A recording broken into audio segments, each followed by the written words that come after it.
All right, good morning. Thanks for joining us for the Food Safety Modernization Act 101 or FSMA 101 for Organic Food Processors webinar. We are very pleased to have Dr. Erin DiCaprio from the University of California, Davis, Dr. Stephanie Smith from Washington State University, as well as Scott Rice and Sarah Morrison from the Washington State Department of Agriculture Organic Program with us this morning. And we're going to get to the main presentation shortly, but first I'm going to go over some quick housekeeping items. And we're going to turn off the videos during the presentation portion of the webinar, but we'll come back on during the question and answer session, just kind of let you all know that there are faces behind the voices on the webinar. So I'm going to go ahead and just turn off my video now, but we'll see you in a little bit. So my name is Megan Donovan, and I'll be your host today. And with us, we also have Larissa Hernandez providing technical assistance. She'll be fielding questions as they come in and may hop on as an alternative host if there are any technical issues. And the CCOF Foundation is pleased to collaborate with our partners to host this webinar. Guided by the wisdom of our farming roots, the CCOF Foundation unites the organic community to advance organic agriculture. We offer intentional education, financial support, and growth opportunities for organic professionals. We wanted to acknowledge that today's webinar is supported through a food safety outreach program grant from the USDA National Institute of Food and Agriculture. And please note that the contents of the webinar do not necessarily represent the official views of the USDA. And also note this webinar is not providing legal advice. So if you're having difficulties connecting to the webinar, if you can't hear or can't see, please call our office for support at 831-423-2263. Press 0 for the operator and someone will help you connect to the webinar. And finally, a quick Zoom tutorial. I think most folks are probably experts at this point, but I know sometimes there's little things about Zoom that I'm still learning. So I'll just do a quick review. To see the Zoom webinar controls, move your mouse over the image of the shared screen. If you're in the full screen viewing mode and would prefer to view the webinar in a window, click on the View Options tab at the top of the shared screen and select Exit Full Screen Mode to exit the full screen. Throughout the webinar, we'll stop from time to time for questions and answers. To send in questions or communicate with our webinar staff, click on the Q&A icon at the bottom of the shared screen. The question and answer box will pop open. Move it to the side of your screen if it blocks the view of the webinar. Write your questions or comments in the field at the bottom of the box and click send. And if you would like to send a question anonymously, check the send anonymously box on the left. And note, we won't be using the chat function for this webinar. So if you have any questions or comments, just send them in through the question and answer box. And feel free to send those in at any time. We'll kind of collect the questions during the presentation and then use them during the question and answer breaks.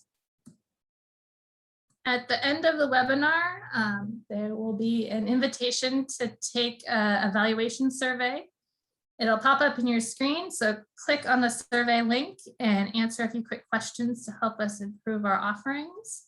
And as a final reminder, today's webinar is being recorded, and we'll send you a link to the recording along with a PDF of the PowerPoint slides after the webinar to all webinar registrants. And also just to let you know, we had over 100 folks sign up for the webinar, which is really great. We are enthused that so many people are interested in this topic. That said, we're going to try to get to as many questions and comments as we can, but just wanted to apologize in advance if we can't get to your specific question and encourage you to follow up after the webinar with additional questions. So thanks for attending. And with that, I'd like to introduce our lead trainer. Erin DiCaprio is an assistant specialist in cooperative extension in the Department of Food Science and Technology at the University of California, Davis. Her expertise is in microbial food safety with an emphasis on foodborne viruses. And joining Erin today are our Washington project partners. We have Dr. Stephanie Smith from the Washington State University, Scott Rice and Sarah Morrison from the Washington State Department of Agriculture Organic Program. So they'll be jumping on kind of during the question and answer session or any other spots where there's Washington relevant content. So thank you everyone for joining us. And with that, I will hand things over to Erin. Thank you so much, Megan, and good morning, everyone. Really happy to be here to talk about what can be a very complicated subject, so food safety regulations. And today we're really, aiming to give you kind of an overview of the food safety regulatory landscape. So we'll start with an introduction to food safety and regulation of processed foods. We'll introduce the Food Safety Modernization Act. We'll talk about what are characterized as low and high risk food categories. We'll then transition into talking about exemptions and partial exemptions to the Preventive Controls Rule for human food. So this Preventive Controls Rule for human food, you may hear me say Preventive Controls or PC Rule. I'll try and be consistent. But this Preventive Controls for Human Food Rule is the rule under the Food Safety Modernization Act that applies to processed food. So that's really going to be the major focus of today. And we'll end talking about the requirements for a food processing facility that's going to be fully subject to this Preventive Controls for Human Food Rule. So just to help set the stage here, we're going to launch a poll. And we want to know, what does the business you are affiliated with process? So we have jams, jellies, conserves. Are you making pickles? And here pickles, I'm referring to different fruits or vegetables where you might add acid to pickle them. Any kind of canned fruit, canned vegetables. We realize this is not an exhaustive list, so please select other if things that you're processing aren't on this list. So we'll give you guys another minute or two to respond to this first question. I'm going to go ahead and end that poll. And then it looks like we have a good number of folks that are making jams and jellies, a few people working on pickles, a lot of dried fruit, vegetables, or herbs, a couple of sauces, many selecting that other category. So I'd be curious what other products the group are making at this point in time. But, really it's important that we kind of set the stage in terms of what products are being made, because that has a direct impact on what regulations are going to apply to your business. So we have another poll to follow this first one, and we're hoping that if you don't have a response for this yet, that you will at the end of today's webinar. But what FSMA compliance category does the business you are affiliated with fall under? Are you a qualified facility under the Preventive Controls Rule? Are you a fully subject facility to the Preventive Controls Rule? Are you a farm mixed type facility that would fall primarily under the Produce Safety Rule? Are you not sure, or this isn't applicable to you? So we'll leave this open for just another minute. So I'll go ahead and end.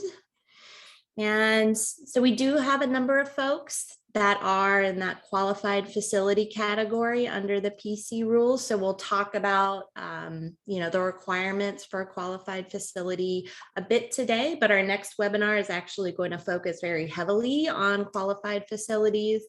Nobody is identifying as fully subject. We have a couple of folks identifying as a farm mixed type facility, and then a large number of folks that are not sure. And that is not uncommon by any stretch of the word. These regulations are really complicated, and kind of figuring out where your business falls under these different regulations can be a major challenge. So we hope that we can provide some clarity on that for you here today. So I wanted to start out today just introducing the 3 general types of hazards that can occur in foods and lead to foodborne illnesses. So the first are physical hazards. These are items like glass, metal, bones, wood, etc., that can inadvertently end up in a food and cause damage to the mouth or the digestive tract if they're ingested. The second group of hazards are chemical hazards. So these can include our allergens, as well as mycotoxins that might be produced by mold growth in food. It can include chemicals used in equipment maintenance or for sanitizing that may inadvertently end up at food. So pictured here are the big 8 allergens that are required to be on food labels here in the US if the products contain them. So those big 8 allergens are dairy, eggs, peanuts, tree nuts, fish, crustaceans, wheat, and soy. And then the last type of hazard that we're concerned about in foods are the biological hazards. So this group includes microorganisms that can be transmitted by food, including bacteria, viruses, and parasites that can lead to disease development in humans if they're ingested. So how does a food processor affect the safety and shelf life of a product? So when we're preserving foods, there's really this interplay of different types of factors. So the first set of factors that we really have little influence over are the intrinsic factors of the food. So here in this example, we have a tomato. And so this tomato is naturally going to have a pH or acidity level that may impact its ability to support microbial growth. It also will have potentially available water for microorganisms to grow. There might be different chemical constituents of this tomato that would inhibit microbial growth. Also, of course, there are going to be vitamins, minerals, pigments, and other components of this food that can degrade over time and impact its quality. So these characteristics are intrinsic to that of this fruit, and they can directly impact the shelf life of that product. And we really, we can't influence those intrinsic factors of our food very much. However, what we can do is influence what are kind of classified broadly as these extrinsic factors. So the way that we process that food is going to have a dramatic effect on the food's shelf life and safety. So heating the food, for example, canning it or treating it with chemicals like an acid or preservatives, or having it go through that natural fermentation, all those different types of processes can extend the shelf life and enhance the safety of the product. So when we're processing food, we do so to stop the natural progression of food spoilage that can result naturally through chemical processes or be induced by microbial growth in that product. We are also processing these foods to eliminate and prevent the growth of foodborne pathogens. So when we're thinking about, food processing, we need to think of it both in terms of extending the shelf life of a food, but also enhancing the safety of that food product. So currently in the US, we do have one of the safest food supplies in the world, but that certainly has not always been the case. And so what we've seen over, the last 100 years plus is that we've had these food safety regulations that evolved over time alongside outbreaks in different food products. So in the US, there are 2 federal regulatory agencies that hold a majority of the responsibility in regards to food safety. So the United States Department of Agriculture, Food Safety Inspection Service, and the United States Food and Drug Administration are the two agencies that have the authority to enforce food safety regulations for foods produced here in the US, but they also have the ability to enforce our domestic food safety regulations on imported foods as well. So the USDA's Food Safety Inspection Service, or FSIS, enforces food safety regulations on meats, poultry, and amenable species, so other animal products similar to meat and poultry. And the FDA regulates basically all other types of food. So this includes now produce, seafood, dairy, juice, and a wide array of processed foods. So beyond those federal regulations, there are also state and local food safety regulations that apply to food processors. So in Washington, the local county departments of health oversee food safety practices in restaurants, farmers markets, and retail food establishments. And then the Washington Department of Agriculture oversees cottage food operations and also the food processor's license. So I also want to point out here that on the federal level, so talking about food safety, we have USDA that regulates meat, poultry products, and then the FDA that really regulates all other types of food. The USDA is also the federal regulatory body that oversees the National Organic Program. So I just want to point that out here as well. So you can see it's already complicated. We have federal food safety regulations, state food safety regulations, and also local food safety regulations. So a lot to unpack in the webinar here today, but there is a lot of overlap between these different programs. So I want to introduce here the Food Safety Modernization Act, or FSMA. So this is a new FDA regulation that applies to the majority of food that's being produced and imported into the United States.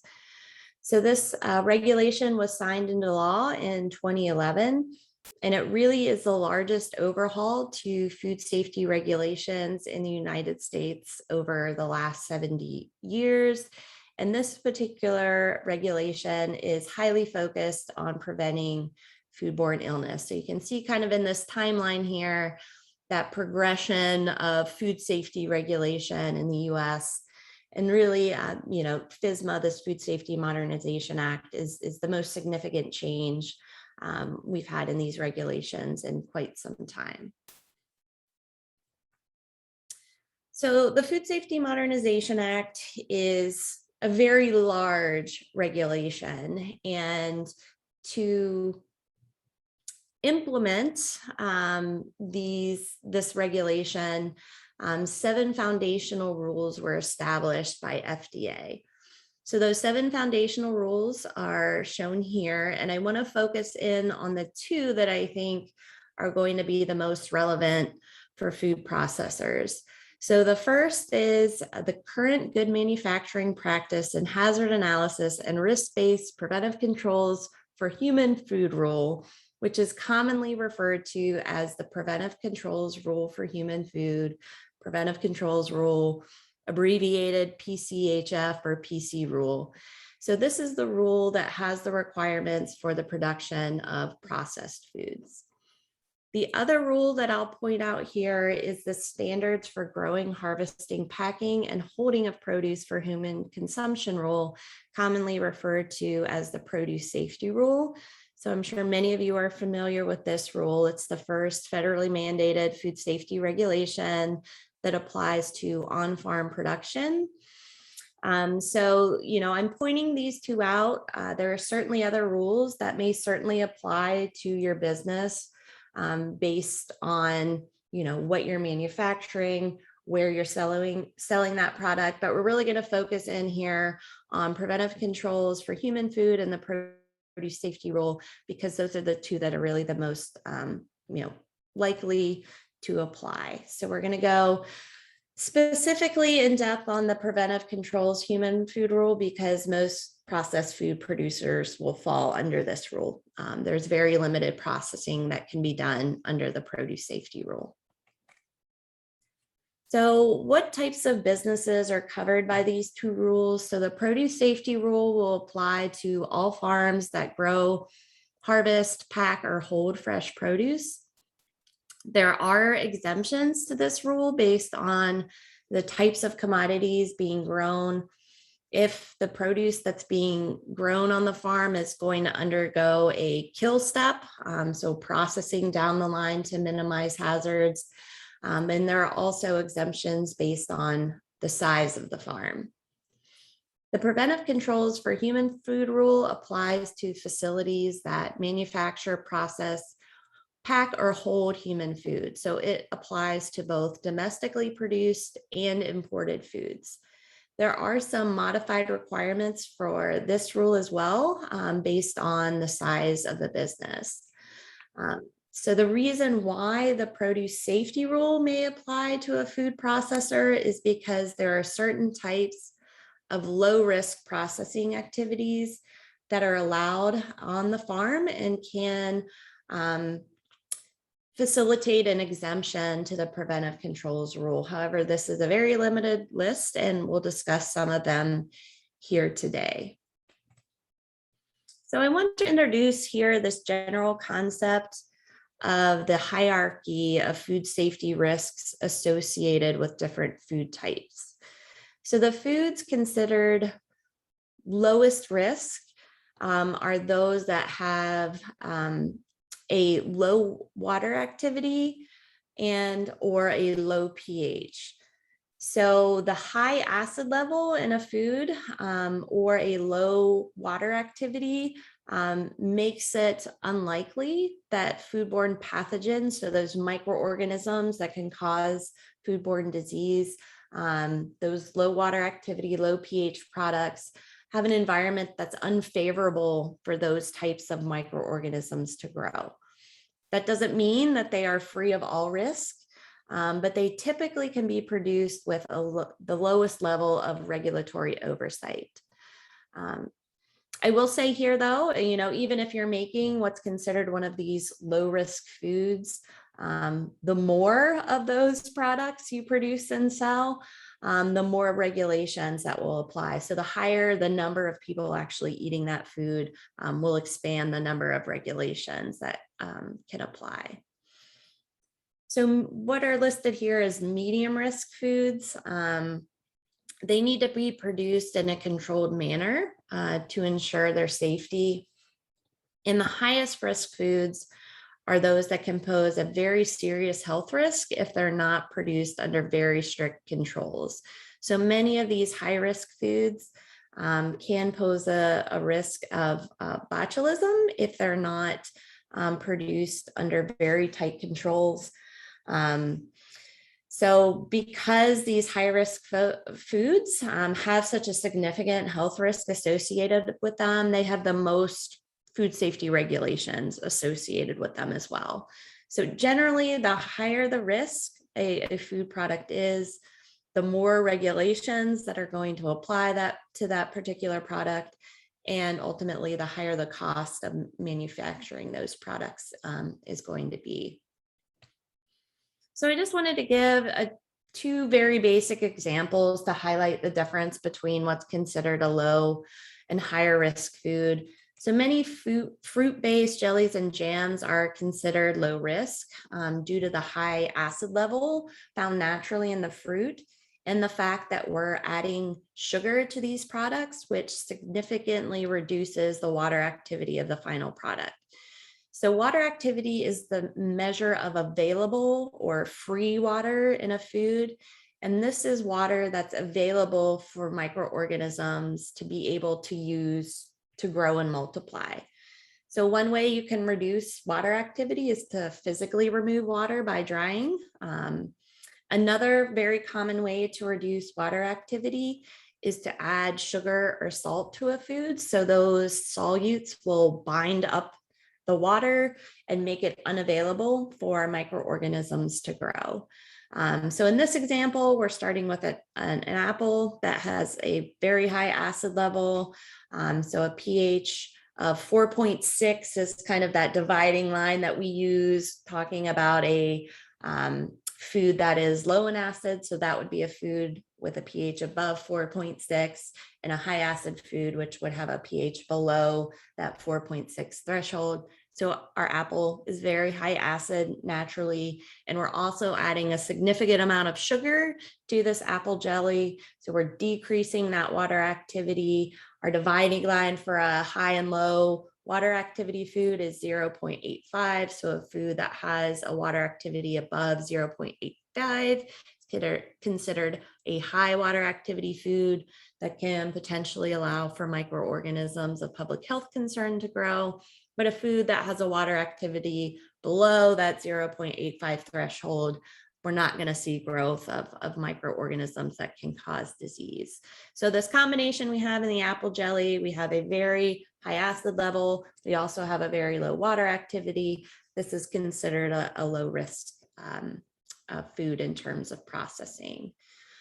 So most foods do have a naturally high acid level. So many of the jams and jellies that we produce can be safely canned in, a boiling water bath process. However, just an example here with pumpkin.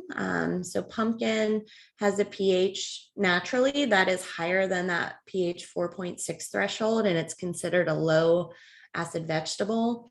So in a pumpkin butter, for example, because we need to add acid, say lemon juice or vinegar, and add sugar to lower the water activity of this product, those levels of sugar and acid that we're adding are critical to ensuring the safety of this particular product.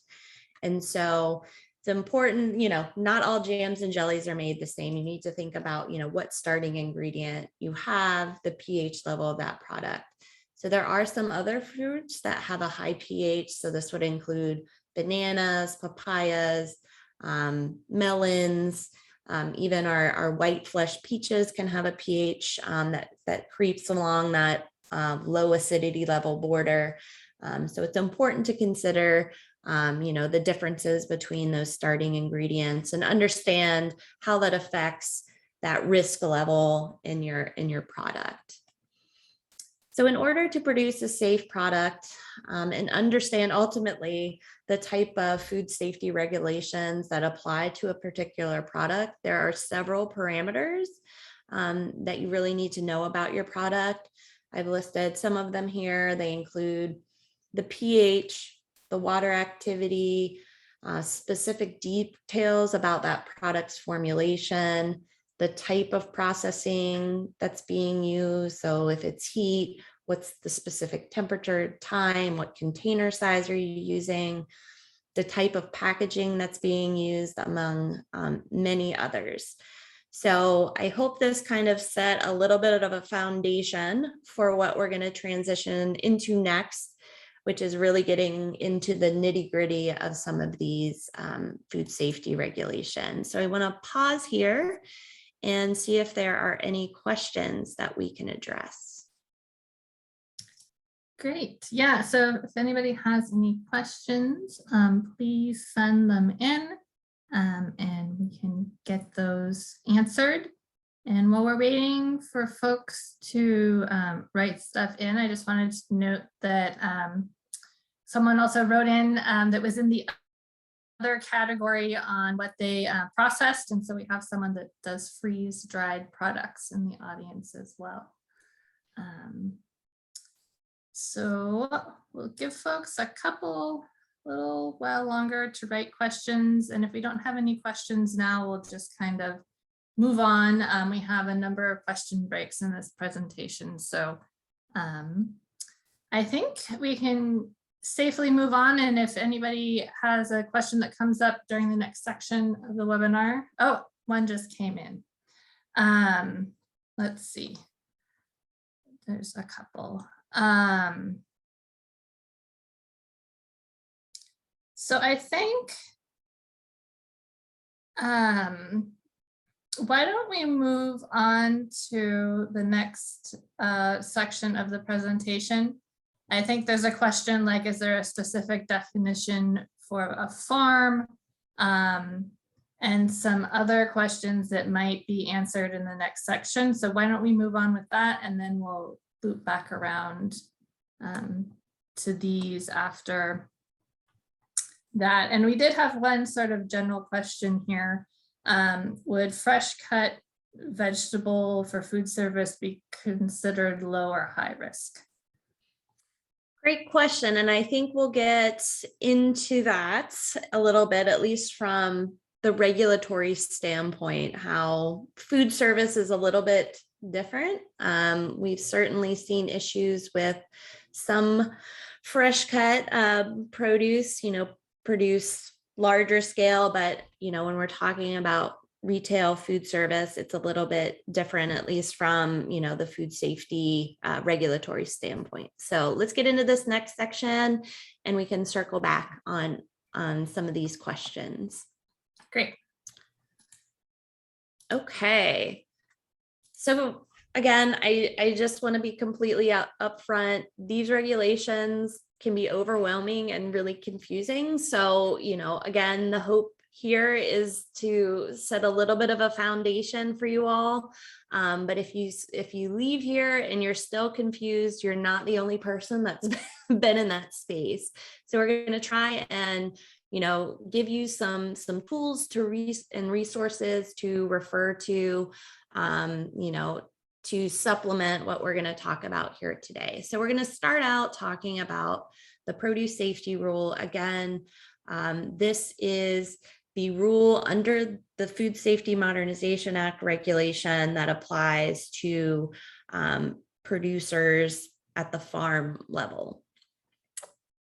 So there are certain types of processing that is allowable on a primary or secondary production farm. So I did see the question that was in the Q&A related to the farm definition. So produce safety rule has within it a definition for what is considered a farm. And so for packing houses, this can get a little bit confusing if that packing house is not, owned by you and located on your farm. And I will say they have kind of softened some of those secondary farm definitions to accommodate packing houses. So we may not get into the nitty-gritty on that today, but I can certainly refer you to some other resources on that. But in terms of processing that can occur on a farm, it's basically these three things that would fall under the produce safety rules. So if you have a farm, and this is the only type of processing that's occurring, then the preventive controls for human food rule will not apply to you. You'll be covered by the produce safety rule. So the first thing that you can do is dry a product to create a distinct commodity, like drying a grape to get a raisin. And so this is very specific. So you can't do any kind of drying where you're, cutting a product or applying some other kind of treatment to that produce before drying. This is very, very specific. You're not allowed to do any other kind of processing. You can do other treatments to manipulate ripening. You can package and label. And that's basically all that you can do in terms of processing under the produce safety rule. So if these are the only things that you're doing, if you're making, raisins from your grapes, then that activity would fall under your on-farm operations, and you would not be subject to the preventive controls for human food rule. So if this is the case, so if your processing activity falls under the produce safety rule, here's what you need to do. Someone needs to attend a Produce Safety Alliance grower training course. Those of you that are also growers, you're familiar with this. So this is the FDA approved training curriculum for the produce safety rule. You'll need to develop associated records that are required under the produce safety rule. So under this rule, a farm food safety plan is not a requirement, but it's really, really helpful to help organize everything that you need to have in terms of documentation for this regulation. And then you will be subject to an on-farm food safety inspection. So in Washington, the Washington State Department of Ag is inspecting farms on behalf of FDA. So I like this model where we have actual, state folks on farms rather than an FDA representative. So I think that's a positive. So next, if you're doing any kind of processing that's outside of that very limited scope for what's allowable under the produce safety rule, kind of the next place I would look is the Cottage Food Law. So there are some options for producing low risk foods processed under a state cottage food law. So this is outside of FDA regulations. So these are state laws, and the foods allowed, annual sales maximum, facility requirements are going to vary from state to state. So this little flow chart here is a screenshot of a flow diagram I developed with a colleague that essentially kind of walks through where your on-farm processing might fall out in terms of these different regulations. This is California focused, but I think there's probably some utility for this for Washington producers as well. We'll give you that resource list at the end, but there's also a really great resource on the Green Book that really gets into the nitty-gritty for processors in Washington and what they need to be considering in terms of the regulations. So Washington does have a cottage food law, and it allows for people to manufacture a very specific list of low-risk foods in their home kitchen with an annual gross sales limit of $25,000 per year. So the complete list of foods can be found on WSDA's website, but I listed some of the popular examples here. Under this law, these foods can only be sold direct to consumers. So you can't, sell these products wholesale or through a second party vendor. You have to sell them direct to consumers yourself. And cottage food operators are required to receive a food worker card and a business license. So these cottage food operations, they're going to be exempt from those FSMA regulations because they're so small. And again, this is a state law, not a federal law. Kind of looking at the next level are retail food establishments. And so retail food establishments, these would be restaurants, grocery stores, have a full exemption from the Preventive Controls for Human Food rule. That being said, there are still food safety standards for retail food establishments. So, if the processing that you're doing isn't allowable under the produce safety rule, and it isn't something that can be produced under the cottage food law, the next step is trying to figure out, does this FSMA Preventive Controls rule apply? So again, if you are making this product in a facility classified as a retail food establishment and sell that product in that retail food establishment, then you're going to be exempt from that FSMA Preventive Controls rule for human food. That rule does not apply to those retail food establishments. A really basic example here would be a grocery store making baked goods and selling those direct to consumers. So this retail food establishment exemption to the Preventive Controls rule applies as long as more than 50% of your food is sold directly to individuals and not businesses. So it can also include direct sales to consumers at roadside stands, farmers markets, and through CSAs. So again, even though you have an exemption to the FDA FSMA Preventive Controls rule for human food, if you qualify as one of these retail food establishments, those state and local food food safety regulations are still going to apply. So next we'll talk about this farm mix type facility that has a partial exemption from the Preventive Controls for Human Food Rule. So if you're a farmer and you're doing food processing on your farm, there may also be a partial, not a full, but a partial exemption to the Preventive Controls rule that might apply if you're making some of these very specific low risk foods.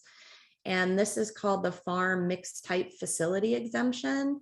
So a few of those products that you could make on the farm are listed here.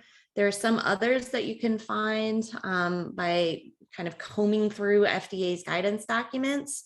But I'll refer you to this resource developed by Community Alliance with Family Farmers that has a complete list of those products you can manufacture under this farm mixed type facility exemption.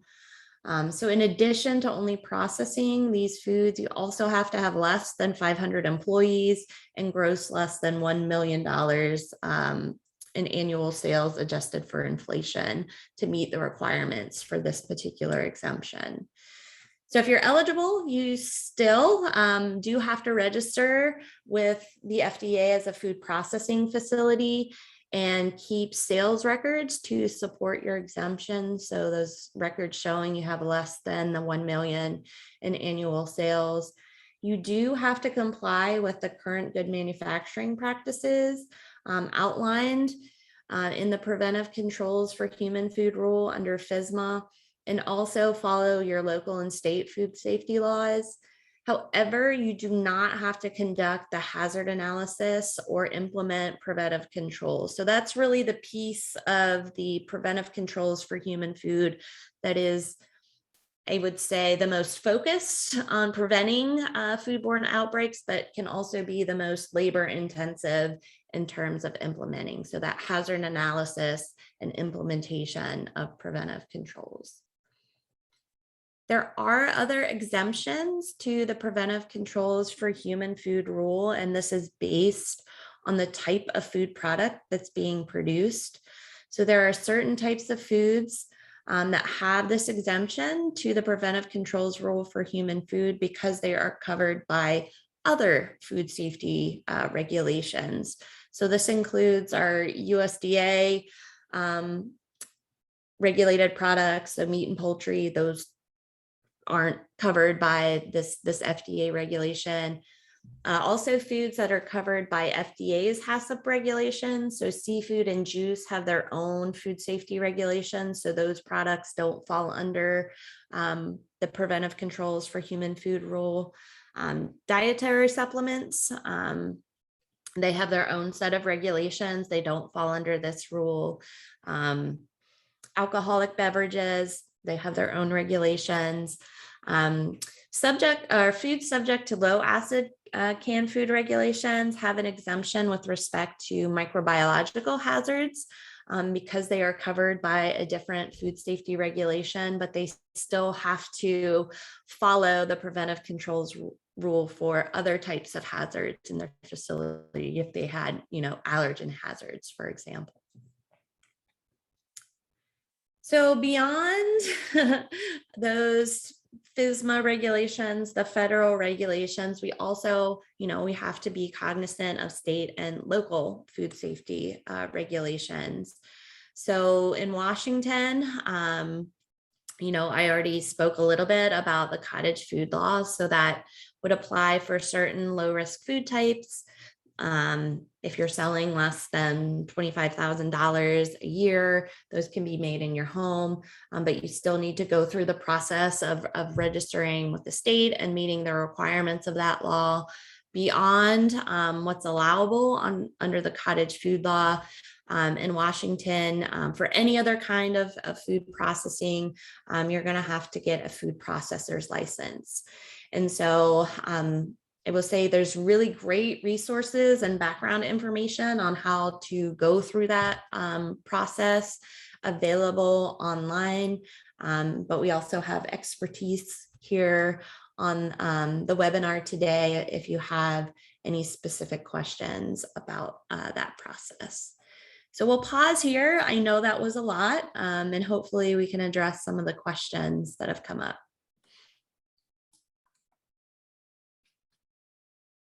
Great, thank you, Erin, for that overview of a very complex rule, but you gave some good steps to understanding it. So if you have any questions about the different FSMA categories, please write in. And we did have some questions from last time that we can kind of start with. So one person was wondering, wrote in and said, we grow apples and pears, selling some fresh pack and some made into ciders. I think we're covered by the Produce Safety Alliance for Farms, correct? And that they've taken their grower training course. So do you have anything to say on that, Erin? Yeah, it sounds like they're doing the right thing. So they're not the ones, making that cider. It doesn't sound like they're selling all of their produce to someone else. So in that case, they would certainly fall under the produce safety rule. If things changed and they started producing some of that cider, on their own, then, some of these other regulations would come into play. Juice is a tricky one. I know it's a really popular thing, but there are very specific requirements for how you have to process juice. So, we can have a whole other, and there are whole other training courses just on the juice safety regulation. So, but it sounds like they're doing exactly what they should be, falling under the produce safety rule, attending the training. They've covered the bases. Great, thank you. And someone else wrote in wondering if there are any specific regulations regarding nuts in a shell. So maybe walnuts in the shell or pistachios, that type of thing. Yeah, so we actually have someone in my department who specializes in tree nut safety. So I may refer you to her resources on the UC Food Safety website. But generally, those activities are going to be covered by the produce safety rule. There are certain types of tree nuts, almonds, for example, that need to go through a pasteurization process that doesn't apply to all kinds of tree nuts. But, just kind of broadly, that's going to fall under the scope probably of the produce safety rule in most cases, unless there's some very nuanced processing that's going on. But I will definitely make sure that I get those tree nut resources for you guys in the chat before we end today. Great, thank you. And then going back to the juice question, someone was wondering if puree is also considered under the juice HACCP. I think it's a nuanced question, and it would really kind of depend. I've seen certainly many purees that kind of fall under juice HACCP, others for different applications where they may not. So I think with all of these questions, we need to know a little bit more detail about exactly what you're doing, what's in that puree, how, ultimately what's the intended use, how you're going to be storing, processing it to give you a real definitive answer. But I would say generally, I would be looking at the juice HACCP regulation closely if I'm making puree. Great, thank you. And then one more question and then we'll move on. And again, we have a number of other question and answer sessions during this presentation, so we will get to more questions then. But someone was wondering, is anyone familiar with why California regulations for canning are more strict than other states? And so Erin, do you have anything, being based in California, do you have anything to? Yeah, so I would say we have an interesting model here in California. I don't know that ours are necessarily more strict, but so just a little bit of history. Back in the early 1900s, California producing as much produce we do, we were canning a lot of it and shipping it to the East Coast, and we had a lot of issues with botulism in these products. So California actually was one of the first states to have canning regulations. And the current FDA canning regulations are actually kind of based on what was developed here in California. So now there are these federal regulations that apply to most of what we would consider a canned food product. So those federal regulations apply to canned foods being produced in all states. And every state kind of handles that a little differently. So in California, we have a very, I would say, kind of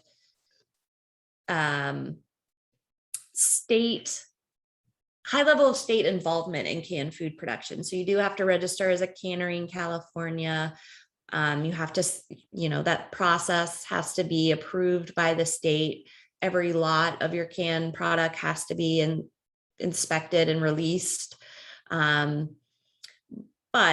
that being said, I think you would probably bump up against that at the federal level if you didn't face it at the state level. So it's not necessarily that it's more strict in California, but just that we kind of serve as that barrier between the state and FDA. So other states have different models, but that's why we're a little bit different in California.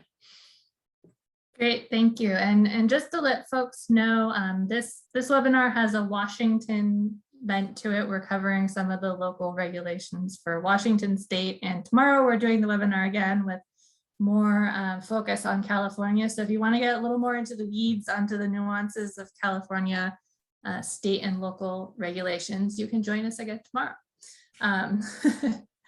But with that, I think we'll move on to the next portion of the presentation and then loop back around for more questions in a little bit. All right, so the last piece today is the Preventive Controls for Human Food Rule. So again, this is the rule under the Food Safety Modernization Act that applies to the vast majority of processed food being made here in the US, but also applies to any imported processed foods.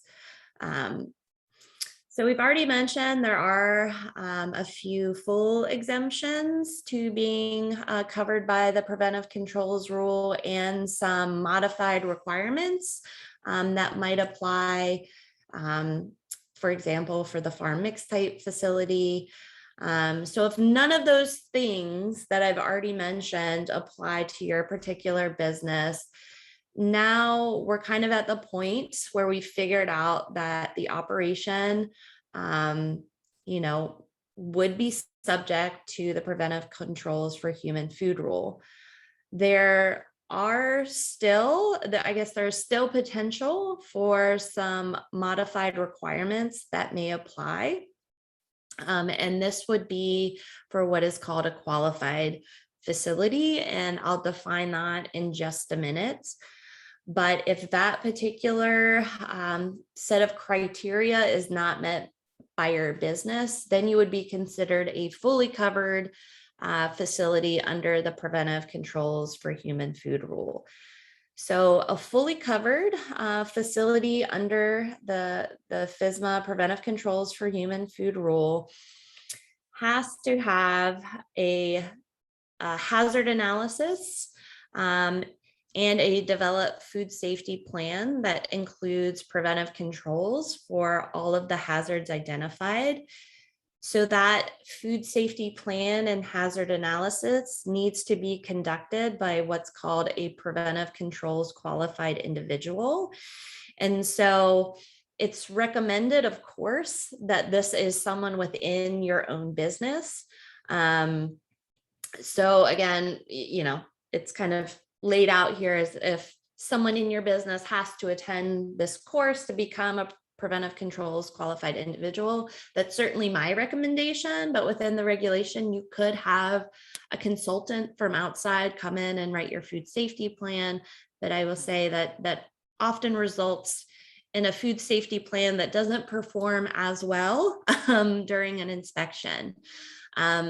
So kind of the easiest way to, have someone within your business become one of these Preventive Controls Qualified Individuals is to attend the Food Safety Preventive Controls Alliance, FSPCA Preventive Controls Qualified Individual course. So this is the FDA approved curriculum for the Preventive Controls for Human Food Rule. So it's kind of analogous to the Produce Safety Alliance grower training for the Produce Safety Rule. So I would definitely highly recommend that someone within your own operation take the course and be the one kind of charged with developing the plan. We are planning to offer this course in 2022. So if you haven't taken it yet, you can wait and take the course with us in the future. Fully covered facilities do, of course, also have to register with the FDA, and they're going to receive facility inspections to make sure they are in compliance with that regulation. So there are modified requirements to the Preventive Controls for Human Food Rule for what's termed qualified facilities. So these are very small businesses, so those that gross less than $1 million in annual sales, adjusted for inflation. Or the other way that you can fall under this qualified facility definition is if you have food sales that average less than $500,000 per year, averaged over the last 3 years, and all those sales are all sales to qualified end users exceed the sales to other customers. So these qualified end users are going to be direct to consumers or to restaurants located within 275 miles of the business. So if you're running a facility and you're selling, $500,000 per year, as long as more than half of that revenue comes from those sales to qualified end users, then you could be considered this qualified facility. I would say for most people, that $1 million threshold is kind of the metric that's used to determine the qualified facility definition. So if you are one of these qualified facilities, you're going to be exempt from the hazard analysis piece of the Preventive Controls Rule and from implementing those risk-based preventive controls when you provide documentation to the FDA that you fit this definition of a qualified facility. Again, I will say that you'll be exempt from that federal regulation, but you're probably going to have to satisfy your state's requirements, which they'd probably be looking for some of these pieces, the hazard analysis and the preventive controls as well. So if you are a qualified facility, you're not exempt from the whole regulation, just that hazard analysis and the implementation of preventive controls. You still have to comply with the current good manufacturing practices, so those GMPs under the Preventive Controls for Human Food Rule. And you also have to submit an attestation form to the FDA that states that you meet the criteria of a very small business. So we're going to have a whole webinar next month that goes into qualified facilities. We'll walk through doing the different calculations to see if you qualify for this distinction. We'll go through the filing process, so what kind of information you need to provide in that attestation form to FDA. So more on that to come next month if you feel like this is something that's going to apply to your business operation. So the preventive controls rule for human food really aims to have food processing facilities build a food safety system. So really a whole business approach to mitigating food safety risk. So I've already mentioned for those folks that do fulfill the criteria to have modified requirements under the preventive controls for human food rule, the good manufacturing practices, GMPs, still apply. So GMPs are really the base level things that must be done to mitigate food safety risks. And they're going to serve as the foundation for this overall food safety program. So our fourth webinar is going to focus specifically on GMPs, but this includes things like employees washing their hands, having equipment that's routinely cleaned and sanitized, things of that nature. So more on that to come as well. So after implementation of those GMPs, the hazard analysis is really the next and most important piece of the food safety system. So the hazard analysis is a systematic review of your process that highlights all the potential hazards in your product and throughout your process. So those hazards are then essentially ranked as being something that's controlled by GMPs or other prerequisite programs you have, or they might be flagged as something that's a reasonably foreseeable hazard in your food product. And then you would have to implement a preventive control to reduce that risk in your product. So there are 4 types of preventive controls that can be implemented. So this includes process controls. So those that maybe are familiar with the HACCP system, these are what we would call the critical control points. So that they're the things that you're doing in a facility to control a hazard like thermal processing or acidifying your food product. So something within that process that's specifically targeted to mitigate a hazard. Sanitation preventive controls are those that control hazards in the environment that might cross contaminate ready to eat foods. Allergen controls are those that aim to reduce allergen mislabeling primarily. So making sure if you have allergens in your product that those labels contain that specific allergen. Supply chain preventive controls are those that require supplier verification for the ingredients they give you that might harbor a hazard if that supplier is not taking the appropriate steps to mitigate that hazard. So we'll talk more about hazard analysis and these different types of preventive controls in the third webinar for fully covered facilities. So the hazard analysis, the preventive controls, and all other documentation related to monitoring those controls, verifying that the controls are implemented as intended, corrective actions, and also a recall plan make up this document that we call the food safety plan. So that's what's going to be looked at and scrutinized when you have an inspection in your facility to make sure that you are doing the steps necessary to mitigate any potential risk in your product, and that you have the documentation to back up, yes, we are doing the things that we said we were going to do with every lot of product that's being run through our facility. So we'll have a third webinar that really gets in depth on what's required for a fully covered facility under the preventive controls for human food rule. So just another quick pause for questions before we kind of get into the last piece of the presentation for today. Great, thank you, Erin. So someone wrote in asking, can you conduct a hazard analysis but not have CCPs? I will say it's very rare to have a product that doesn't have a hazard that needs a control. I was trying to think of some examples.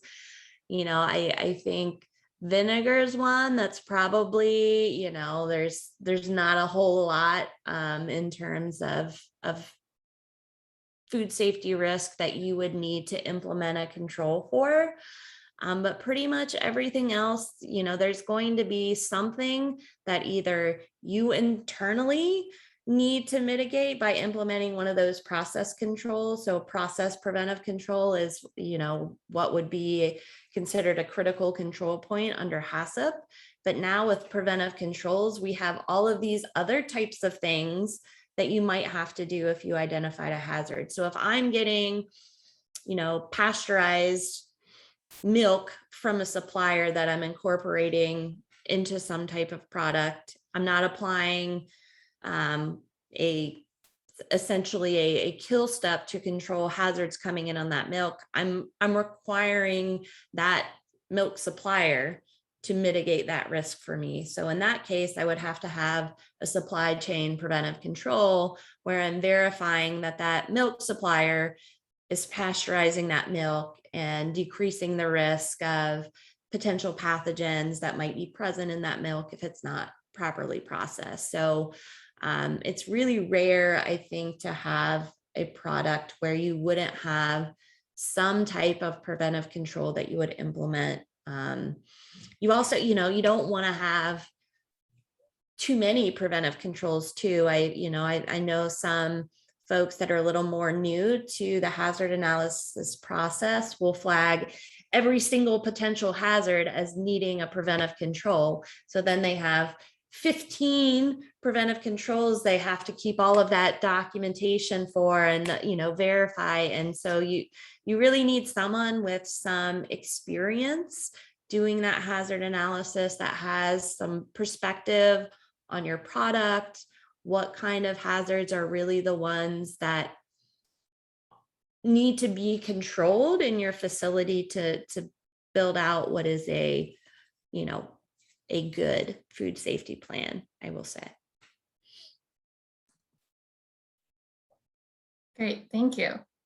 And then someone was also wondering, how often should you have the pH and water activity of your products checked? Yeah, I see Sarah on the screen. Do you want to give some insight how you guys look at that? I would say from the California perspective, if this is something that is, if you know that water activity, that pH are critical parameters for ensuring the safety, we want to see those measurements with every lot of product you're producing.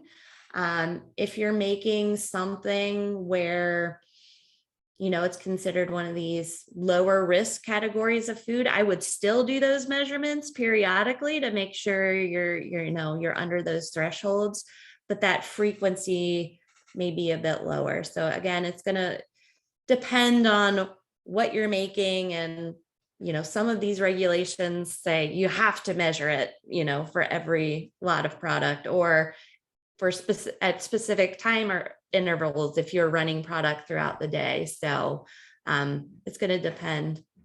I don't know, Sarah, if you want to just pipe in no, it's nuanced, right? All of this, you really have to get more into the specifics of what type of product we're talking about. We need to look at the formulation, the process to be able to make those determinations. Great, thank you. So I think that's a good segue into our next section with the case study. And again, if people have more questions, feel free to go ahead and write those in and we'll loop back around in a couple minutes. All right, so to wrap up today, I just wanted to give an example about how complicated this can all really be. So this is a very simplistic example where we want to make strawberry jam. And so strawberries are a fruit that is naturally very high in acid. So it has a pH that can range between 3.3 and 3.5. And you'll see here I have pH ranges. So there's always going to be variability in those pH measurements. So if you ever, I'll just put that out there. There's always going to be natural variability in fruits in their pHs. So you're going to see this range of pH. And because there's variation in the pH of these starting ingredients, there's also going to be some pH variability in the jam that we're making from those strawberries. So we have these strawberries that are a high acid fruit, and we want to make jam, which ultimately will have a pH that is well below that 4.6 threshold.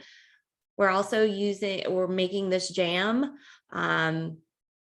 in compliance with the Code of Federal Regulations 21 CFR Part 150. So jam actually has a standard of identity, which means it has a very specific formula that you have to follow to make jam to meet this FDA definition of what is a jam. And so that standard of identity has a very specific list of fruits you can use, as well as the specific amount of sugar you have to add to something for it to be called a jam. So following that standard of identity, you're going to have a jam that has a low pH and has a low pH, which is a high acid level, but also is going to have a very low water activity. So one of these low risk foods.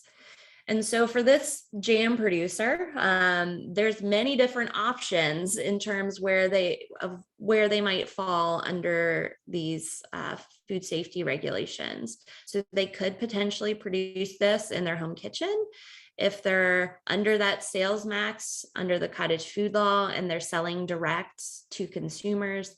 So if I want to make jam and sell it myself at a farmer's market, this could be a great option for me.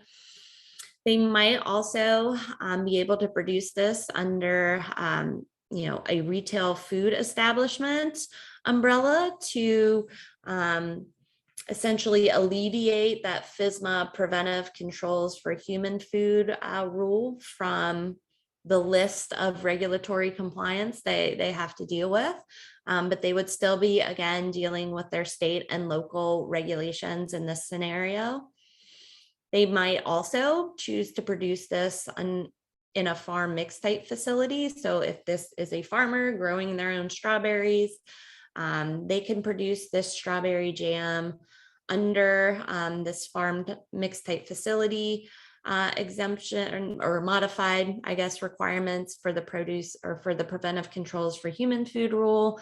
So they'd be doing this on the farm. They'd still have to register with the FDA, showing they qualify for this particular set of modified requirements. They'd have to follow good manufacturing practices, but they would not have to do the hazard analysis or implement those preventive controls. This jam producer may be a Preventive Controls for Human Food Rule qualified facility if they have less than that $1 million in annual sales. And in that case, again, they would still have to register with FDA and follow good manufacturing practices, but they would not have to do the hazard analysis or implement those preventive controls. But if this is a very large strawberry jam producer that has over $1 million in annual sales of their strawberry jam, then they're going to be fully subject to the Preventive Controls for Human Food rule. They'll have to, of course, implement those GMPs, register with FDA as a fully covered facility, develop their food safety plan that includes their hazard analysis, their preventive controls, all of the documentation related to monitoring preventive controls, verification of those preventive controls, and then also develop a recall plan as part of that food safety plan and be subject to inspections against the Preventive Controls for Human Food Rule. So you can see just how complicated this can all get very quickly. And so, you know, I work with a lot of food entrepreneurs and help try and set the stage for them. There are many different options depending on the product that you're making and how you're selling it, how large a business you're planning to develop. But again, strawberry jam is one of those low risk food categories. If we were making canned vegetable soup, then, you know, most of these requirements or most of these options are going to fall off the list. So it's all very dependent on the product you're making, kind of where that starting point is in terms of the regulations. And so I just wanted to end pointing you to some really what I think are useful resources. This is all very, very complicated. So I think, you know, having a list of places to at least go and try and find some answers is really helpful. So I co-host the UC Food Safety website, which is really more of a kind of, I almost want to say a repository of food safety information. It's not all developed by myself and colleagues, but it's really meant to just house a lot of food safety information related to food processing, on-farm food safety. So I would point you there. There are a lot of FDA guidance documents out there. I would say if you're new to all of this, maybe come to those later. They can be a little bit overwhelming. There's some great resources available from Community Alliance with Family Farmers. One that I referenced here today, the Produce Safety Alliance website. So again, this is the entity that runs the grower courses for the produce safety rule. If you know you're going to be doing some on-farm processing, and then the Food Safety Preventive Controls Alliance website is where you can look up upcoming Preventive Controls Qualified Individual training if you can't find those listed in some local postings. And then there's some really great resources specific to you in Washington. The last one, which I see is misspelled washing, but the Green Book is really a wonderful resource that gives you the different options related to processing food, and really gets into a lot of the specifics around the regulations for food processing in Washington. So I encourage you to seek these out if you have questions. And then I just wanted, I think before we open it up for some final questions, do a couple of polls. So we're going to do the same poll again. So what FSMA compliance category does the business you are affiliated with fall under? So again, this could be qualified facility under Preventive Controls Rule, fully subject for the facility under Preventive Controls Rule, farm mixed type facility. I'm not sure, not applicable. So it looks like, yeah, people are chiming in. We'll leave this open for just another minute. Good. Well, at least compared to earlier, I don't know if we have the same number of participants in this poll, but the numbers of I'm not sure have dropped a bit. A couple of folks fully subject, a lot of folks identifying as being a qualified facility. And, I think for, if this is a newer business endeavor, it's something you're just starting out with, and many folks are going to fall under that qualified facility designation.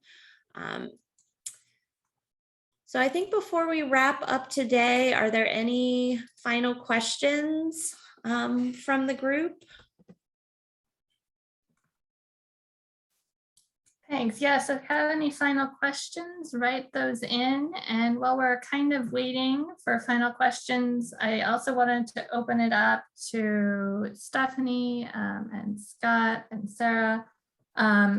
If you have any resources you wanted to add, or I think one thing that's sort of come clear during this presentation is that there's a lot of nuance on this. So it's really important to have the specifics of your operation and sort of talk through with someone about, what regulations you might fall under and how you need to comply.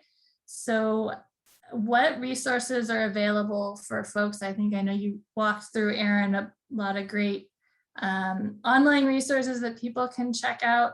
And I was also wondering, for the operations that are located in Washington, like, are there good people to contact? Or if you have very specific questions that you've done your research and you're still a little confused, who might be good to reach out to, or how to get those questions answered? So Stephanie, do you have any recommendations for our attendees?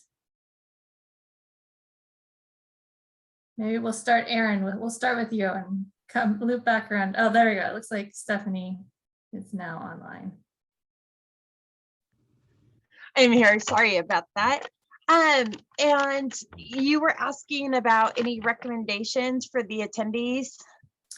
Yeah, on just sort of like Washington-based resources, if folks have, kind of gone through a lot of the resources in this webinar and still have questions about what regulations they might need to comply with, what are some good Washington-based resources for them?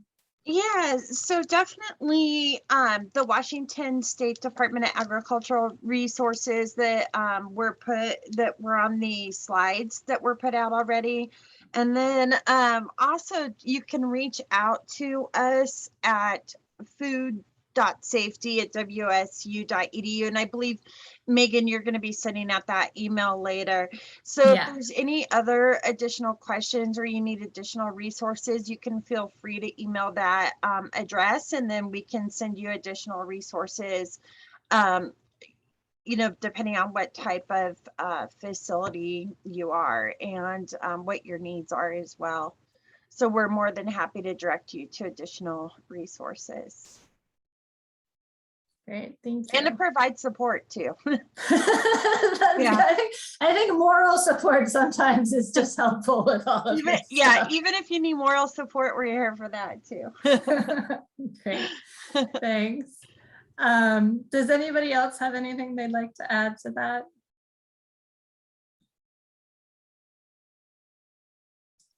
Okay, so why don't we loop back around with a couple more questions that came in.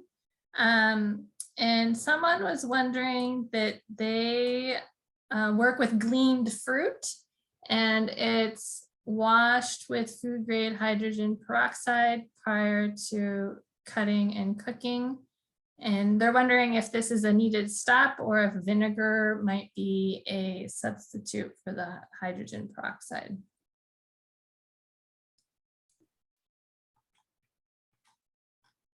Not seeing that one in my, that's a very specific question. So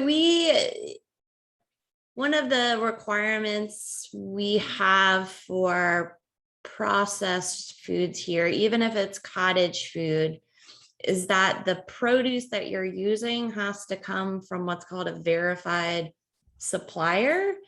So, we do run into some issues in California when folks are wanting to use, gleaned produce or, their backyard produce to manufacture or sell processed foods. I don't know if you run into the same kind of issues in Washington.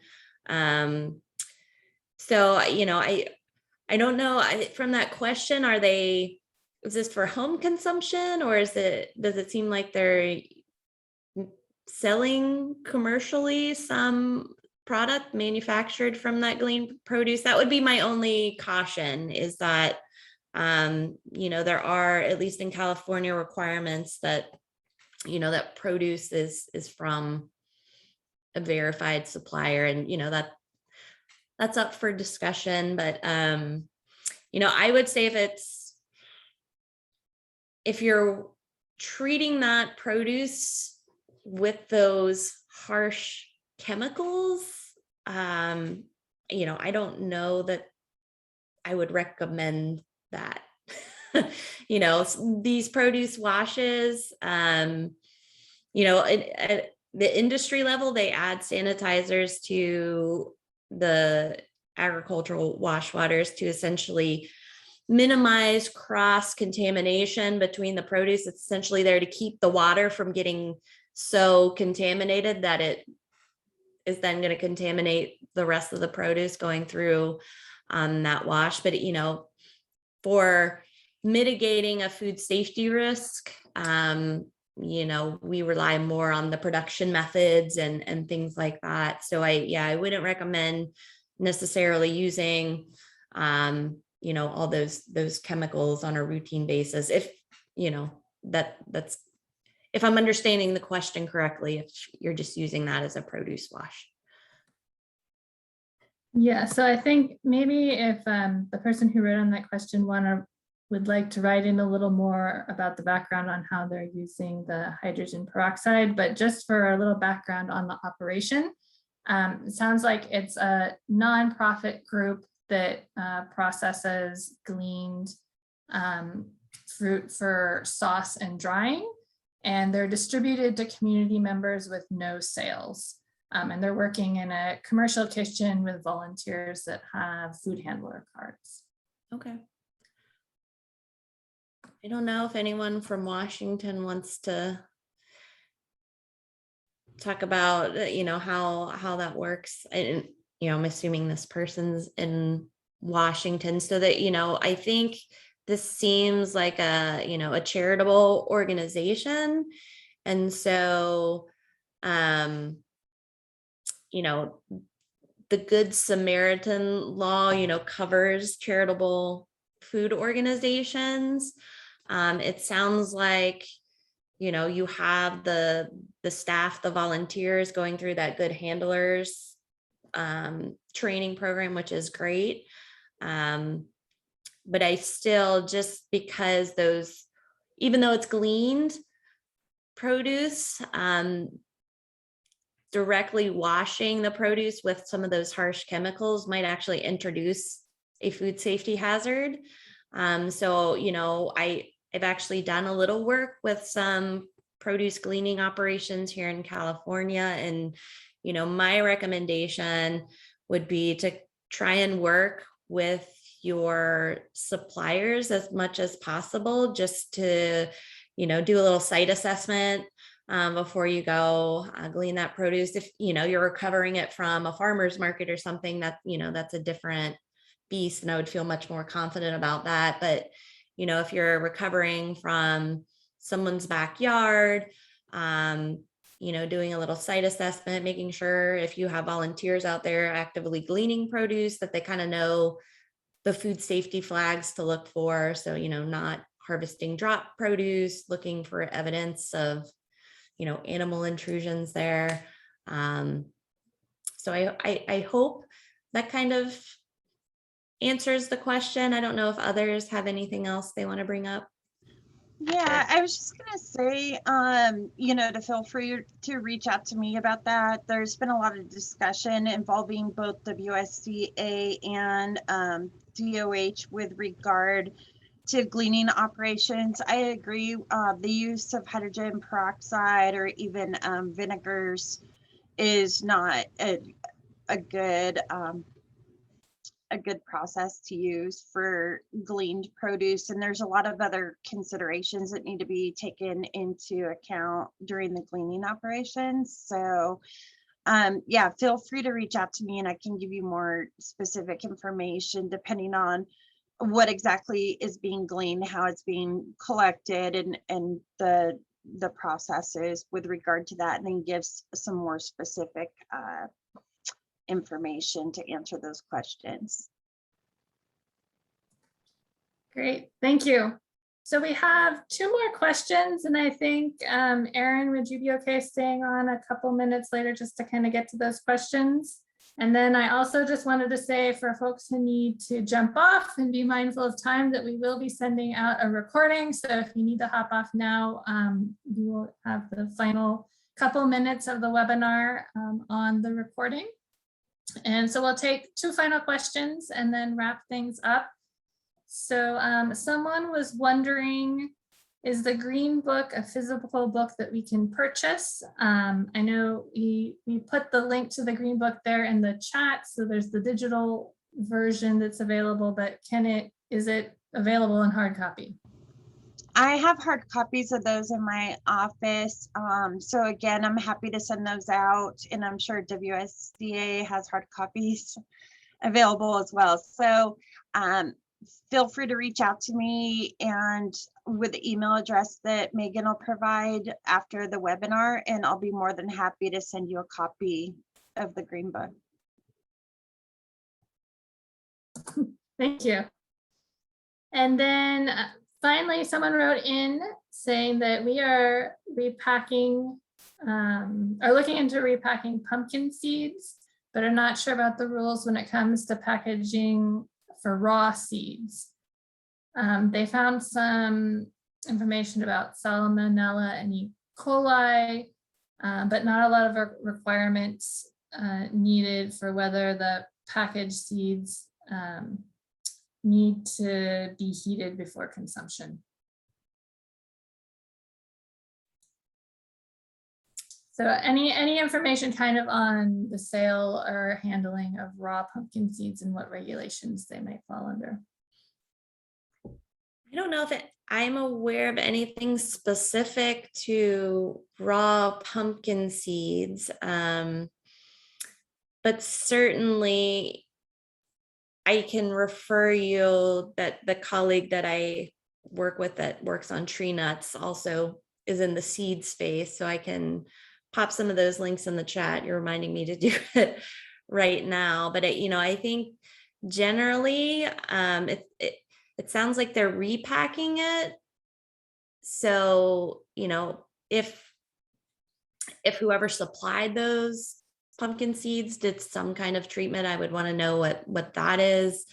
I've never, I don't know, Stephanie, if you're aware of any standard validated processes for pumpkin seeds. I know we've had outbreaks in sunflower seeds and, all kinds of seed products. So I would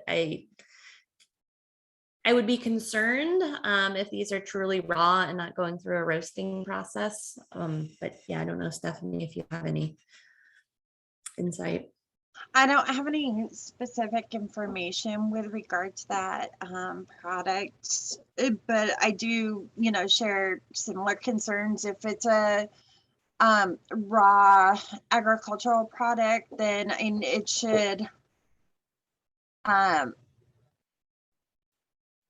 it's going to depend, I guess, on who it's being sold to and what that process is going to be. One of the big things we look at is whether the consumer knows that it's a raw unprocessed agricultural product, and if additional processing is expected by the consumer. So that so it's going to depend. All right, thank you. And then one final question, and Stephanie, if you could answer this, since Erin's putting a bunch of resources in the chat for us. Someone was wondering what for raw materials that come from outside the country to be processed in the US, what is the approval legal entity that approves the products, or is there a list of approved suppliers under FSMA? Yeah, so that comes under the the foreign supplier verification program. And so foreign suppliers are supposed to be registered with FDA. And they need to be complying with the FSMA regulations. They need to be in compliance with the FSMA regulations. So there is additional information on that on FDA's website. And I know that we offer specific workshops through WSU Extension focused specifically on foreign supplier verification. Great, thank you. So I think we're gonna wrap up the questions. I did just want to open it up to Scott and Sarah, if you have any final last words or just words of wisdom for organic food processors dealing with food safety in addition to organic and everything else. Well, nothing specific. I think we've got a lot of great resources here, and there are, several different programs under the WSDA umbrella that we've mentioned today. So like there's the produce safety program, the food safety program that would provide any of those licensing to food processors. The cottage food permits are under that food safety program as well. And then even the conversation around gleaning, there's food assistance programs at WSDA that could, help you navigate the specific nuances associated with just providing more access.